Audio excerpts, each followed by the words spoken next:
Of on-demand transportation companies are now some kind of haunted species in Lagos. That's thanks to weak regulation and may now be seen as a well-entrenched culture of extortion targeting operators. TVC News had complaints on how security personnel, for instance, seized the motorcycles without explanation. The number of persons coming into Lagos keeps increasing on a daily basis, most of them trading online and offline. Hence, there's a need to have a transport system that is smart, efficient, effective, and fast, and also very safe. In 2019, there was a resurgence of motorcycles plying the highways, and this has brought up a lot of questions in the transport system in Lagos. The Lagos State Transport Sector Reform Law 2018 makes provision in Section 46 for the restriction of motorcycles and tricycles on Lagos roads.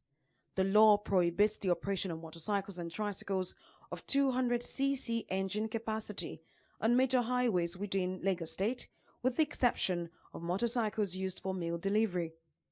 But the hydra-added traffic congestion in the metropolis presented a ready and impatient market for innovative transport sector startups. For months now, motorcycles belonging to on-demand motorbike hailing companies have been impounded daily in Ikeja, the state capital. TVC News spoke with some riders about this restriction on Lagos roads. These riders are lucky this time.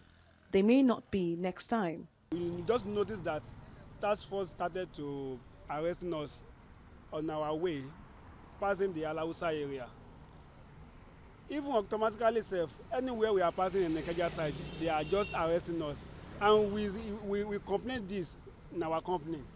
So they just told us that any bike that has been arrested by task force, the company will settle the issue. When the company newly came, we used to realize 10,000 naira, but now hardly we make 5,000 naira. Hardly we make 5,000 because of the problem that the task force are causing for the riders. So there are some places that we don't enter. Fidelis Oga was part of the unlucky ones accosted by government officials. His means of livelihood has been taken from him, and gone with it are a day's earnings.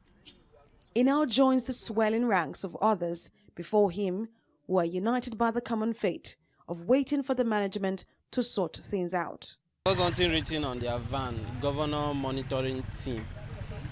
Yeah, that's what I saw there. So on my way this morning, I was just coming down to come and park in normal place that we normally park. We call passenger to come and meet us here. So they just stopped me there and collected my bike, no reason. I asked them what was my offense, why did they collect the bike? They said I should call my office, that my office knows better. TVC News reached out to the management of OPay for comments, but they are yet to respond to questions asked via email. The riders alleged that they paid 2,000 naira when they are arrested for parking at designated spots to receive requests from potential passengers. The question is, for a city with a well-established notoriety for traffic congestions, how exactly is Lagos State responding to technology and private sector operators as solution providers? Or do the authorities instead prefer the underhand business of touts, popularly called agbiru? They will seize the machine till next day to go and tell us that we should go and call our OPay master to come there to come and pay the machine. Sometimes that we bail our machine by ourselves, like 2,000 or 3,000 for them before they give us the machine back. Agboro doesn't have right to be slapping OPay, especially when you go to Mushi. They drag you, they do a leg back, they won't allow you, they will stop. Even though in the main road express, Agboro will now be holding you, that you should stop. You want to have a ticket. And ticket, we are not supposed to buy a ticket from Monday to Sunday. The ticket is written by 100 naira, and they are selling it 400, 500. But the government is silent about placing a total ban on these operators. The frustration caused by touts is widespread and has become a major concern for other industry operators. Technology continues to play a key role in shaping modern cities around the world and must be embraced as the major driving force in the quest to make Lagos a megacity.